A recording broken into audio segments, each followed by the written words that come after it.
नमस्कार, बनवून खाऊ मस्त राहू सगळ्यांचं स्वागत आहे। आज आपण बनवणार आहोत ड्रायफ्रूटपासून चवदार आणि आरोग्यदायी असे लाडू।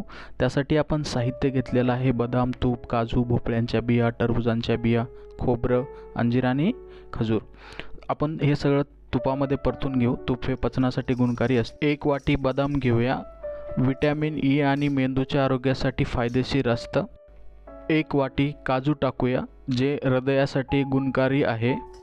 काजू परतून झाल्यावर त्यांना काढून घेऊया आणि आपण थोडंसं तूप टाकून भोपळ्यांच्या बिया त्यामध्ये टाकूया। भोपळ्यांच्या बियामध्ये झिंक आणि मॅग्नेशियम असतं, ज्यामध्ये कोलेस्ट्रॉल कमी करण्यास मदत होते। तर भोपळ्यांच्या बिया व्यवस्थित परतून काढून आपण घेऊया। भोपळ्याच्या बियानंतर टरबुजांच्या बिया टाकू, ज्यामध्ये लोह, रक्तातील साखरेची पातळी नियंत्रित राखण्यास मदत होते। त्यांनाही तूप टाकून व्यवस्थित असं परतून आपण घेऊया। भोपळ्यांच्या बिया आणि टरबुजांच्या बिया चांगल्या प्रकारे परतून घेतल्याच्या नंतर आता आपण त्यामध्ये एक अर्धा चमचा तूप टाकून खोबरं घेऊया। तर खोबऱ्याचं गुणकारी आहे की हाडं मजबूत होतात आणि आपली रोगप्रतिकारक शक्ती वाढवण्याचं काम करतं।